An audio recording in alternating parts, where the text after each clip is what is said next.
This is freaking insane. So a recent report by Blockworks stated Ripple launches its first CBDC platform that central banks will all use, but that triggers the fact that central banks will not use or interact with XRP. And this has just been debunked by the Ripple CTO himself. He actually went and quote tweeted saying the fact that XRP is the most important aspect of this entire platform. In fact, the CBDC platform reaffirms the significance of the XRP ledger as it's built with the same core ledger technology. It has the ability to interact with the XRP ledger and use XRP as a bridge currency for cross-border payments and cross-border currencies. This is mind-blowing. Oh my god, this is fantastic. And to top it off, this is the real David Schwartz, the CTO of Ripple, as you guys can see, with over 439,000 followers, stating improving global settlement with blockchain technology. CTO at Ripple, one of the original architects of the XRP ledger. The timing is absolutely fantastic, and it comes at a time where Brad Garlinghouse, the CEO of Ripple, yes, the CEO as well, went ahead on CNBC News and talked about XRP. In fact, he talked about the growth of Ripple,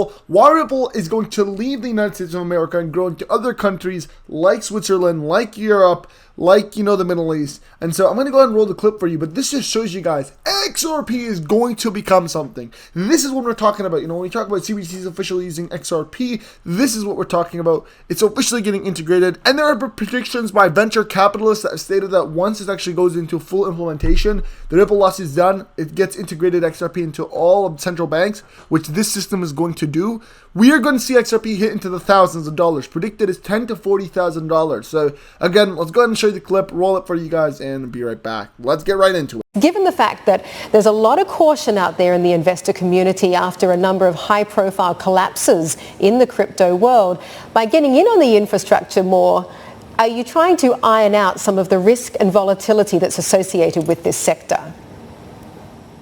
Well, I think at its core, this is a bet about the long-term view of where digital assets and blockchain technologies are going to change how financial institutions manage and certainly transact. At the core, we think there's going to be a lot of examples where through tokenization, you're going to see assets that we think about trading today that are tokenized. And institutions need to think about how they store digital assets today, known as cryptocurrencies, but also those tokens of the future. BlackRock CEO Larry Fink talked about this being a multi-trillion-dollar asset business, and we think it's going to continue to grow. It's a great fit for us because it's really where Ripple has been throughout our history of focusing on infrastructure and solving real problems for real customers. A few years ago, back in 2020, you had a bit of a run-in with the SEC. Medico is based in Switzerland. It's got non-US employees, as far as I know. Was that part of the appeal, given that US regulators are cracking down more and more on cryptocurrency companies? Well, look, I think it's fair to say that the U.S. has made it as confusing as possible as to what the rules of the road are for the crypto industry. And frankly, it's why you're seeing entrepreneurship and investment flowing into other jurisdictions. Certainly, Europe has been a significant beneficiary of the confusion that has existed in the United States. And yes, as you described, the U.S. Securities Exchange Commission has really been at the forefront of that confusion. And unfortunately, that has encouraged companies like Ripple to invest more outside of the United States. About 95% of our customers are non-U.S. And this year, most of our hiring will be non-U.S. for some of those exact same reasons. Ripple, prior to this acquisition, we have about 800 employees. Medico has about 100 employees, as you described, almost all outside the United States, primarily in and around Europe.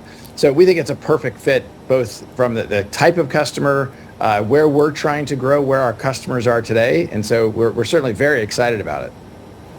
Brad, what should the post-FTX regulatory framework then look like for cryptos and governing cryptos?